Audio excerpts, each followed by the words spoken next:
이삭이 도망칠 수 있음에도 불구하고 르호보암이 원로들의 그 중요한 말씀들을 거부함으로 말미암아, 그리고 홈리와 비느하스의 이야기를 하면서 연자맷돌을 가는 소가 얼마나 어리석은지, 강뚝이 없는 강에 얼마나 악보나 지휘자가 없는 오케스트라가, 이 모든 것들이 무엇을 말합니까?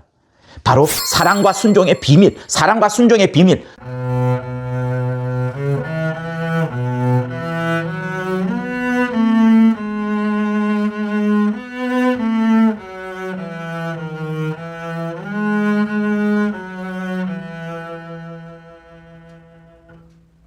네, 안녕하세요. 오늘도 여러분들과 함께 에베소서 6장을 놓고서 수요 예배를 드리기를 원합니다. 1절에서 4절까지입니다.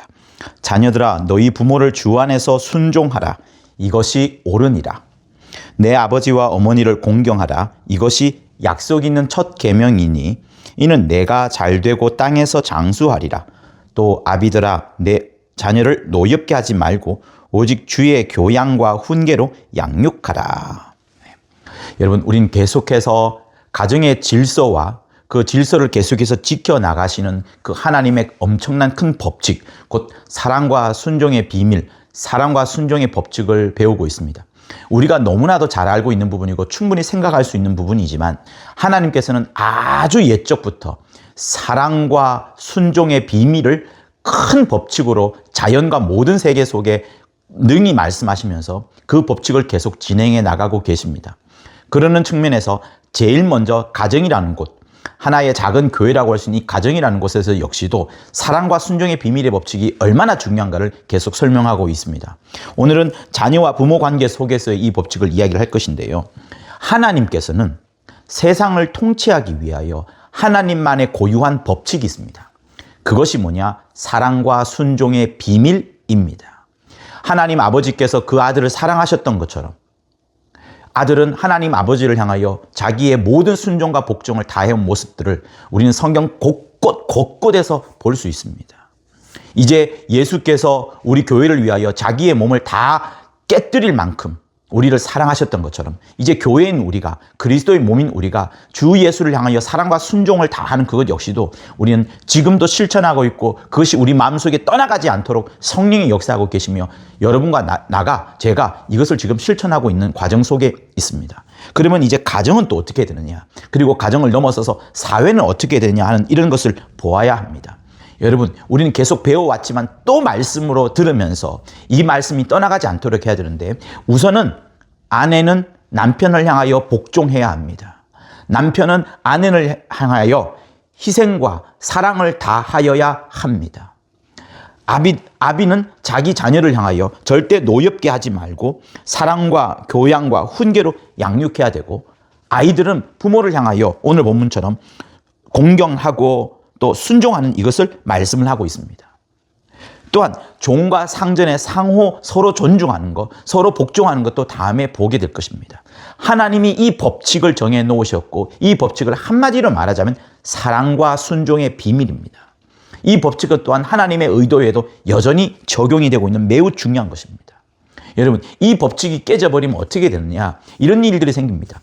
연자 맷돌을 가는 소가 있습니다. 눈에는 안대가 써여져 있고 연자맷돌을 열심히 갑니다. 우리 눈에 보기에는 소가 연자맷돌을 가니까 뺑글뺑글 돕니다. 그러나 소는 앞을 향하여 전진하고 있는 것, 계속 전진하고 있다고 생각을 하죠. 착각을 하는 것입니다. 그러니 이 연자맷돌을 돌고 있는 소를 보면서 우리는 무엇을 보아야 되느냐? 하나님의 큰 법칙이 있는데, 큰 법칙을 모르면 자기는 열심히 달리고 있는 것 같지만 사실은 그 자리만 뺑뺑 돌고 있는 그 모습밖에 되지 않습니다. 하나님의 큰 법칙을 볼 수 있어야 됩니다. 사랑과 순종의 비밀이 가정과 사회와 세상 곳곳에 반드시 스며들고, 그것이 하나님의 법칙이라는 것을 절대로 잊지 마셔야 됩니다. 여러분, 교회를 가더라도 오케스트라가 있습니다. 그 오케스트라가 만약에 지휘자가 없이 연주를 하게 된다면 어떻게 될까요? 곳곳에서 잡음이, 그 혼란스러운 소리는 엄청날 것입니다. 또 악보가 없는 오케스트라도 역시 마찬가지입니다. 뭔가가 기준이 없으니까 낑깡낑깡 쿵쾅쿵쾅 하는 소리만 들리겠죠. 이것처럼 반드시 법칙이 있고 하나님이 정해놓으신, 조물주신 하나님이 정해놓으신 큰 원칙이 있는 겁니다. 그것을 절대로 잊지 말아야 됩니다. 자, 강에 가보면 물이 흐릅니다. 그 물이 있음으로 인하여서 인류 문명은 시작되었습니다. 뭐 3대 문명, 4대 문명, 5대 문명 다 강 때문에 시작이 되었습니다. 그 강을 잘 다루는 것을 치수라고 합니다. 치수. 자, 강을 잘 다루기 위하여 가장 많이 하는 것이 강둑을 쌓습니다. 강둑이 있음으로 인하여서 그 강에서 흐르는 물은 생명수가 됩니다. 만약에 강둑이 없으면 어떻게 될까요? 홍수가 되어서 많은 사람들이 죽고 맙니다. 조금만 잘 다루면 생명수가 되는데 조금만 잘못 다루면 홍수가 되어 많은 사람들이 멸절하게 됩니다. 이것처럼 하나님이 큰 법칙, 사랑과 순종이라는 법칙이 세워져 있고 그 세워져 놓았다는 것을 성경은 계속 말하고 있다는 사실들을 절대로 잊지 마십시오. 그러므로 여러분, 내가 지금 종으로 있든지 남편으로 있든지 아내로 있든지 아비로 있든지 아들로 있든지 항상 사랑과 순종의 비밀이 있다는 것, 사랑과 순종의 법칙을 하나님이 세워 놓았다는 것을 절대로 잊지 마십시오. 그런데 이게 깨지면 그러니까 분명히 절대 권위가 있고 절대자가 있습니다. 성경은 그것을 지존자 혹은 지존무상한 자의 절대 권위라고도 말하고 있습니다. 이렇게 큰 권위와 절대 권위가 있는 그것이 깨지는데 제일 먼저 깨뜨리려고 하는 그 장소, 곧 마귀가 가장 먼저 깨뜨리려고 하는 장소가 어딘가 하면 가정부터 시작합니다. 가정, 사회, 국가, 그래서 나중엔 전 지구를 다 깨뜨리려고 하는 것이 마귀의 괴계입니다. 절대 권위가 절대로 깨어지면 안 되는데 그 절대 권위가 깨지는 부분이 가정에서 이루어졌을 때 매우 심각한 문제가 생긴다는 것을 지지난주에게 여러분에게 설명해 드렸습니다. 그리고 이 공작은, 이 마귀의 괴계는 현대에 많이 나타나 있습니다. 여러분이 들어보았던 포스트 모더니즘, 종교 다원주의 뭐 이런 것들, 혹은 뉴에이지 이런 것들이 전부 다 절대 권위를 깨뜨린 겁니다. 도덕과 윤리도 깨뜨립니다. 가정의 권위도 깨뜨립니다. 부모의 권위도 깨뜨립니다. 학교 선생님의 권위도 깨뜨립니다. 다 똑같고 선택에 의해서 주어진다는 이상한 논리를 펴고 있습니다. 우리 사회에 벌어지고 있는 그냥 하나의 평등이라는 논리로 진행되고 있지만 사실은 하나님이 세워놓으신 절대 권위, 하나님이 세워놓으신 사랑과 순종의 비밀을 깨뜨리고 있는 것이 바로 그겁니다. 그들의 괴계인 겁니다. 그래서 오늘도 가정 안에서 이루어져야 되는 그런 부분들을 함께 잘 보았으면 좋겠는데요. 이렇게 절대 진리, 절대 권위가 부정되어지는 이것은 나중에는 시대적인 재앙으로 말세에 갈수록 더 이것이 나타날 것을 여러분 성경은 경고하고 있습니다. 절대 권위 하니까 여러분 귀에 거슬립니까? 그러면 하나님이라고 말하면 여러분 귀에는 어떻습니까?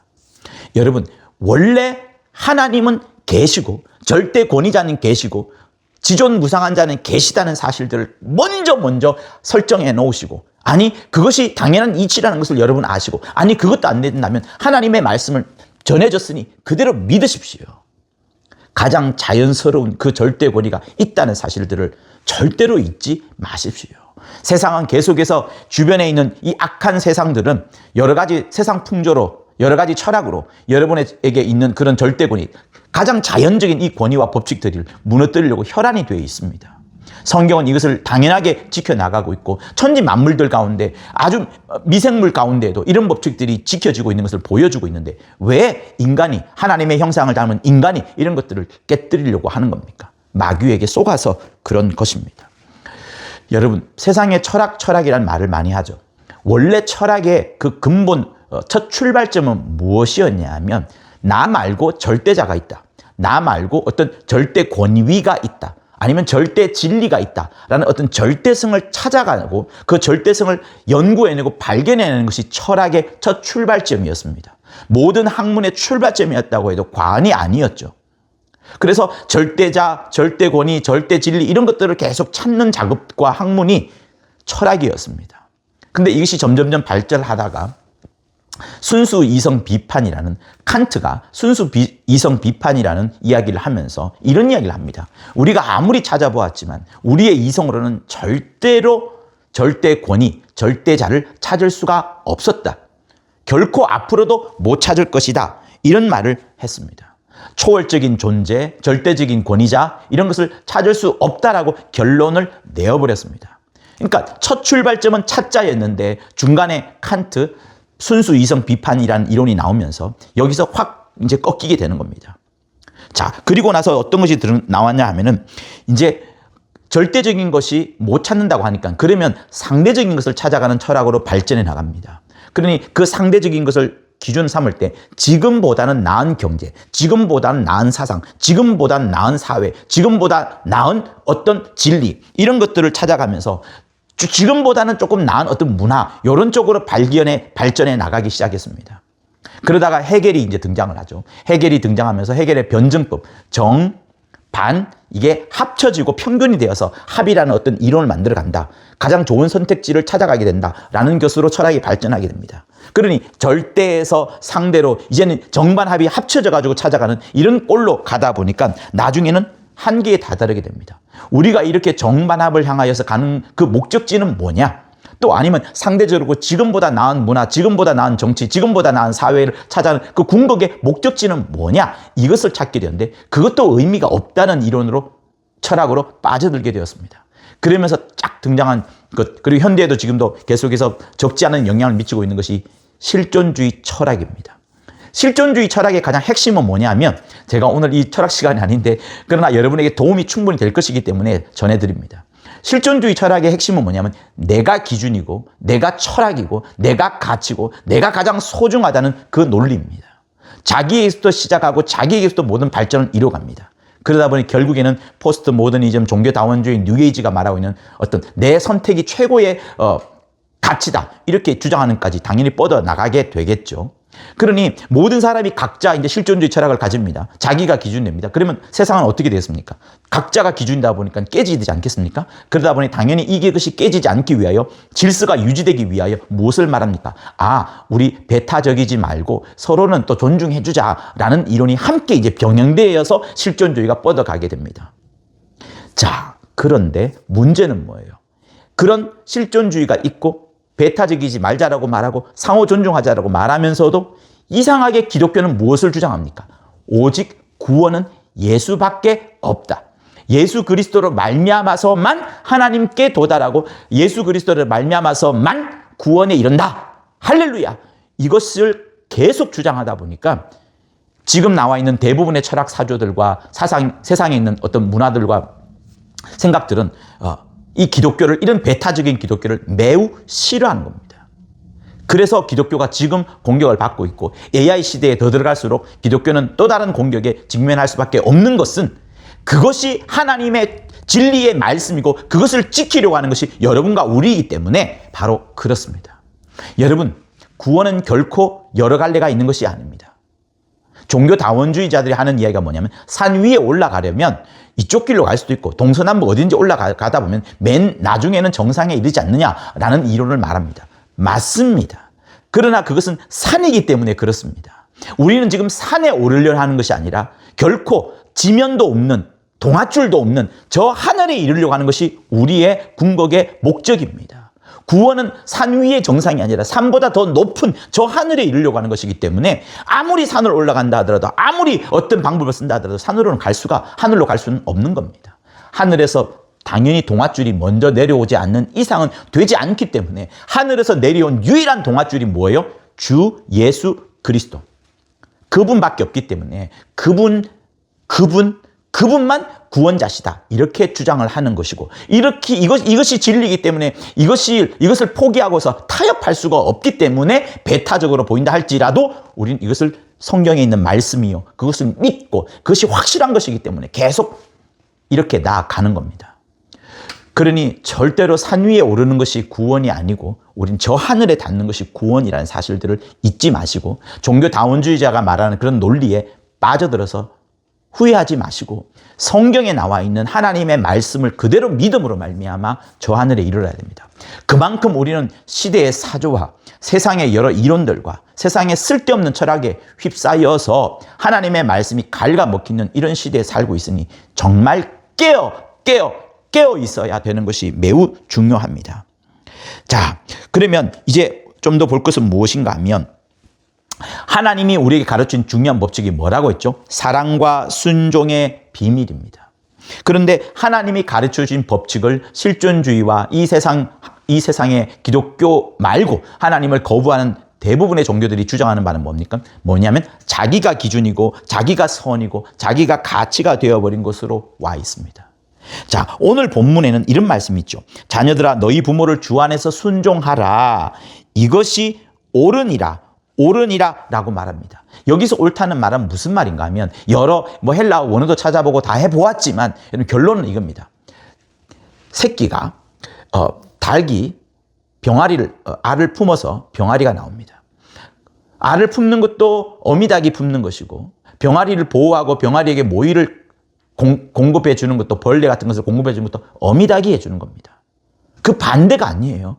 달걀이 어미닭을 품을 수가 없고 병아리가 어미닭에게 먹이를 갖다 줄 수가 없습니다.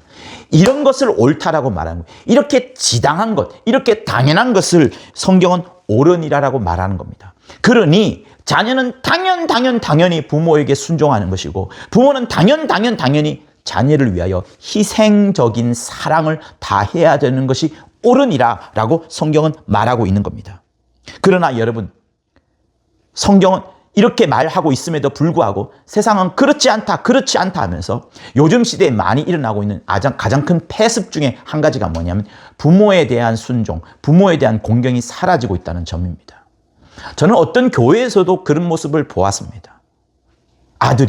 교회 안에서도 아들이 부모에게 대하여 거의 폭력 그 이상에 가까울 정도의 순종은커녕 그 반대의 단어를 제가 말하기도 부끄러울 만큼 그런 것을 보게 됩니다.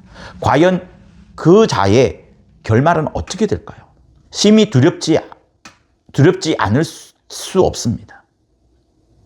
성경 곳곳에서 부모를 순종하고 부모를 공경하는 것에 대해서 계속 말하고 있습니다. 여러분, 이삭이 자기 아버지와 함께 아브라함과 함께 모리아산에 가서 제사를 할 때 자기 자신이 제사를 드리게 된다는 것을 중간쯤 갔을 때 확인하게 됩니다. 나이가 17세 혹은 25세 정도쯤 되었을 것인데 충분히 부모의 손 아귀로부터 벗어날 수 있었습니다. 그러나 아버지 아브라함의 하나님을 사랑하는 것과 순종하는 이 모든 것들을 그가 이미 잘 배웠기 때문에 이삭은 아버지의 그 무서운 칼날에 자기가 순종하는 모습을 보여줍니다. 도망칠 수 있음에도 불구하고 순종하는 모습을 보여줍니다. 이게 얼마나 어려운 것이면서도 이게 얼마나 우리에게 시사하는 바가 큰 것인지 하나님은 이것을 아브라함의 이런 믿음을 의롭다라고 말씀하시고 매우 칭찬하는 장면이 창세기 22장에 나오고 그 뒤에도 신약에 와서도 계속 이야기되어지고 장차 마침내는 주 예수께서 십자가에 달리시면서 하나님 아버지께서 그 아들을 내어놓으시는 놀라운 인류를 향한 사랑을 극단적으로 보여주는 하나의 샘플이라고 해도 과언이 아닐 정도의 놀라운 모습을 이 이삭과 아브라함이 보여주는 겁니다. 얼마나 큰 순종이 있습니까? 얼마나 큰 복종이 있습니까? 얼마나 큰 희생이 있습니까? 얼마나 큰 사랑이 있습니까? 그러니 우린 이 모습을 절대로 잊으시면 안 되는 겁니다. 자, 한편 여러분 홈리와 비느하스, 자, 한번 따라해 볼까요? 홈리와 비느하스. 엘리라는 대제사장이 있었는데 그 대제사장이 두 아들들입니다. 이 아들들이 얼마나 하나님을 거역하고 말씀을 어기고 제사장으로서 해야 될 일들을 하지 못했었는지 또 부모의 말에 순종을 얼마나 하지 않았던지 그 부모의 권위가 깨진 그곳에 마침내는 하나님의 법궤라고 할 수 있는 하나님의 인재라고 할 수 있는 그 법궤가 마침내 빼앗기게 되고 이 홈리와 비느하스도 결국은 죽어버리게 되고 나중에는 엘리 제사장도 죽어버리게 되는 아주 참혹한 결과를 가져오게 됩니다. 그 첫 출발점은 무엇이었습니까? 부모에게 순종하지 않았던 그 두 아들들의 모습 때문에 그랬던 겁니다. 하나님의 말씀이 깨지면서 두 아들은 순종하지 않게 되고 하나님의 법궤도 머물지 않게 되고 그 가문이 완전히 몰락하는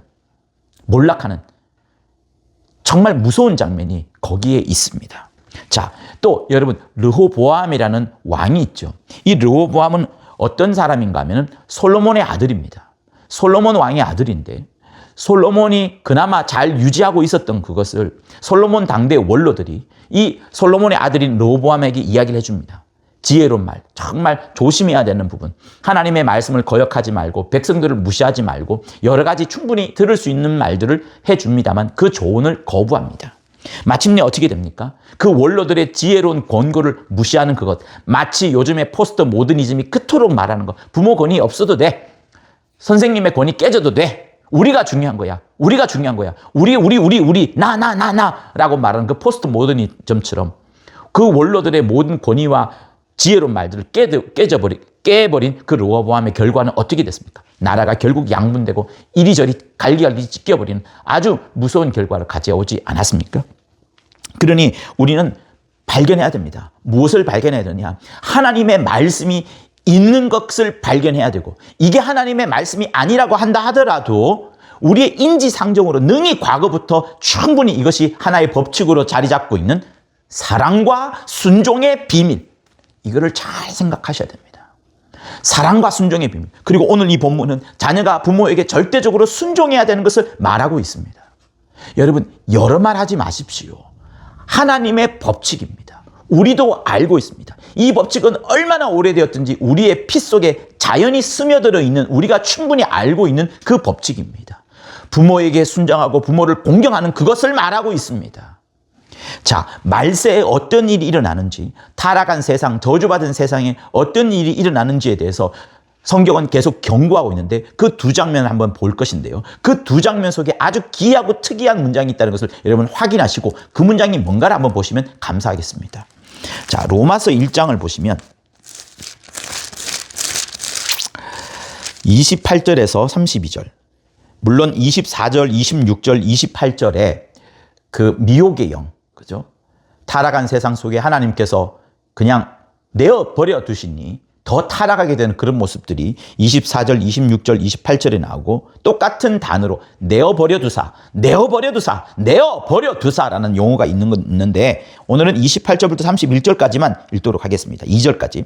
또한 저희가 마음에 하나님 두기를 싫어하며 하나님께서 저희를 그 상실한 마음대로 내어버려 두사 합당치 못한 일을 하게 하셨으니 곧 모든 불의, 추악, 탐욕, 악의가 가득한 자요, 시기, 살인, 분쟁, 사기, 악독이 가득한 자요, 수근수근하는 자요, 비방하는 자요, 하나님의 미워하시는 자요, 능욕하는 자요, 교만한 자요, 자랑하는 자요, 악을 도모하는 자요. 요 다음이 중요합니다.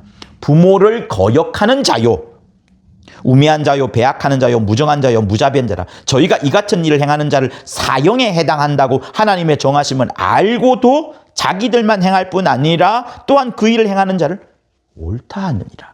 이런 시대가 온다고 성경은 경고하고 있는데 그 경고하고 있는 예들 중에 한 가지가 부모를 거역하는 부분이 여기 기록되어 있습니다. 그러니 무섭지 않습니까? 부모는 존중받아야 되고 공경을 받아야 되고 자녀로부터 대우를 받아야 합니다. 그것이 하나님의 법칙입니다. 마지막 때에 저주받은 세상 속에, 타락한 세상 속에 하나의 샘플이 있는데 그것이 바로 부모를 거역하는 일이 생긴다고 성경은 말하고 있습니다. 미혹의 영, 영들조차도 미혹되는 그 세계, 그 타락과 저주의 세계가 올 것인데 하나님께서 내어버려 줄 정도로 악한 시대가 올 것인데 그 하나의 샘플로 부모를 거역하는 일이 있다고 그러면 여러분 어떻게 되겠습니까? 그러니 우리 가정에, 우리 가문에 벌써 부모를 거역하는 일이 있다고 하면 주님이 나중에 생길 것이라 말했던 그 저주의 타락한 세상, 저주받은 세상이 벌써 그 우리 가문에 들어와 있는 것 아니겠습니까? 얼마나 놀랍습니까? 얼마나 두렵습니까? 이것부터 존중받아야 됩니다. 남편이 반드시 아내의 존중을 받아야 되는 중요한 이유가 있는 것은 그 남편이 집안에서는 절대 권위자이기 때문에 그 절대 권위자로서 그가 지켜져야지 그 가정의 모든 틀들이 바깥에 있는 그 영적 세계도 지켜지는 그것이 있습니다. 그러니 절대로 아내는 남편을 향하여 자식에게 험담하는 이야기는 절대로 안 됩니다. 절대로 안 됩니다. 저는 그런 예들을 너무나도 많이 보았고 그런 슬픈 이야기들을 너무나도 많이 들어왔습니다. 아내들이요, 제발 여러분의 남편을 존경하고 적어도 여러분의 자녀들 앞에서는 남편에 대한 좋은 이야기를 정말 하셔야 됩니다. 남편이 있음으로 인하여 절대 권위가 세워지고 절대 권위가 세워짐으로 인하여 아들이 여러분을, 아내인 여러분을, 엄마를 보호하고 존경하고 사랑할 뿐만 아니라 남편까지도 보호해주면서 온 가정의 큰 틀이 사랑과 순종의 법칙이 지켜지는 겁니다. 하나님의 놀라운 법칙이 지켜진다는 사실을 잊지 마십시오. 자, 그 다음에 볼 것은 디모데후서, 한때 제가 매우 좋아했던 말씀인데요. 말세에 고통하는 때가 이르니라고 나와 있는 그 부분입니다. 3M이라고 하면서 제가 외웠던 부분이죠. 자기를 사랑하며 내가 이것을 알라. 말세에 고통하는 때가 이르니 사람들은 자기를 사랑하며 미를 사랑하고 돈을 사랑하며 머니를 사랑하고요. 자긍하며 교만하며 회방하며 부모를 거역하며 감사치 아니하며 거룩하지 아니하며, 여기 또 하나 더 M인데 제가 시간이 길어서 말하지 않겠습니다. 그러나 여기에도 뭐가 있습니까? 부모를 거역하며 말세에 고통하는 때가 이를 것인데, 그 하나의 예 중에도 역시 부모를 거역하는 일이 있다고 하니 얼마나 부모 거역이 벌써 나타났다 그러면 심각한 일이 아니겠습니까? 그러니 여러분, 진짜로 예수 믿는 가정이라면, 정자로 예수를 믿는 참 성도라면 그 성도의 삶 속에서는 말이에요, 반드시 부모를 공경하는 것이 반드시 있어야 됩니다. 그것은 어떻게 보면 우리의 신앙의 핵심과도 같습니다. 그러니 부모에게 순종하는 것은 어떤 도덕적인 선택이 아닙니다. 윤리적인 하나의 부담도 아닙니다. 오히려 부모를 공경하는 그것은, 부모에게 순종하는 그것은 보이지 않는 하나님 앞에 순종하는 것과 똑같은 것이기 때문에 그것은 경건의 능력이 되는 것입니다. 신앙생활의 핵심이 되는 것입니다. 그러니 부모에게 순종하십시오. 부모에게 공경하십시오. 진짜로 그렇게 하십시오. 마음을 다하여 그렇게 하십시오. 저는 여러분들에게 이삭이 도망칠 수 있음에도 불구하고 순종하였다는 점, 르호보암이 원로들의 그 중요한 말씀들을 거부함으로 말미암아 온 나라가 완전히 깨졌다는 점, 그리고 홈리와 비느하스의 이야기를 하면서 부모에게 불순종한 그 처참한 결과가 가문의 몰락을 가져왔다는 점을 여러분에게 샘플로 말씀드렸습니다. 그리고 또 연자맷돌을 가는 소가 얼마나 어리석은지, 자기가 뭘 하는지도 모르는 이런 답답한 현실에 대해서도 이야기를 하였고, 강둑이 없는 강에 얼마나 홍수가 크게 범람하는지, 그러나 잘 다루면 생명수가 된다는 이야기도 여러분에게 해주었고, 악보나 지휘자가 없는 오케스트라가 그 꽹과리와 같은 엉망인 소리를 낸다는 것도 여러분에게 말씀해 드렸습니다. 이 모든 것들이 무엇을 말합니까? 바로 사랑과 순종의 비밀, 특별히 오늘 가정인데 아버지와 자녀 사이에 있어서 자녀가 부모에게 얼마나 순종해야 되는지를 말하고 있다는 것을 오늘 여러분에게 말씀을 드리는 겁니다. 그러니 가정의 질서가 무너지는 그것은 단순히 집안 문제가 아닙니다. 이 집안이 어떻다, 저 집안이 어떤 그런 집안 문제가 아닙니다. 오히려 이것은 가정의 질서가 무너지는 것, 부모의 권위가 깨지는 것, 자녀로부터 받지 못하는 그 부모의 권위가 깨지는 그것은 오히려 이 시대가 하나님을 거부하는 어떤 자그마한 뿌리, 그러나 강력한 뿌리가 아닌지를 의심하게 만드는 저주의 시작이 되는 그 부분이 아닌지를 여러분에게 말씀드리고 싶은 겁니다. 가정 안에 부모의 권위가 세워져야 되고요, 남편의 권위가 세워져야 됩니다. 저는 권위를 말하지만 그 반대도 여러분에게 충분히 말씀을 드려왔습니다. 권위를 받는 그 자는 아내를 향하여 자기의 희생적인 사랑을, 죽음과도 같은 희생적인 사랑을 해야 된다는 것도 이미 설명을 드렸습니다. 그러나 오늘은 아들이, 자녀가 부모에게 얼마나 순종하고 공경해야 되는 그 부분을 말씀을 드린 겁니다. 그러니 단순한 집안 문제로 보지 마시고 이 시대를 흔들고 이 세상을 흔들어 가려고 하는 하나님을 거부하게 만드는 그 뿌리로서의 깊은 저주의 시작점일 수 있다는 것을 여러분에게 말씀을 드리는 겁니다. 그러니 성도는 부모 순종, 부모 공경이라는 그 어떤 이런 사랑과 순종의 법칙을 반드시 회복해야 합니다.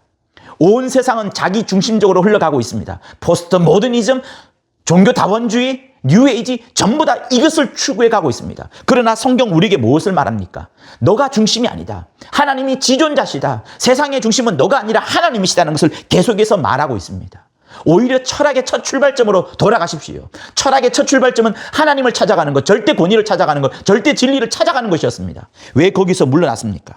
이제 우리 성도는 하나님의 절대 권위가 뭔지, 절대 진리의 말씀이 뭔지, 하나님이 어떤 분인지 여러분의 가정에서 잘 그것을 전파하여 주고 가르쳐 줄 뿐만 아니라 여러분의 가정을 벗어나서도 하나님 계심, 하나님의 사심, 하나님의 그 무상하심, 지존 무상하심을 마음껏 전하시고 전도하시는 귀한 여러분이 되길, 여러분의 가정이 되기를 예수 이름으로 축원합니다. 할렐루야.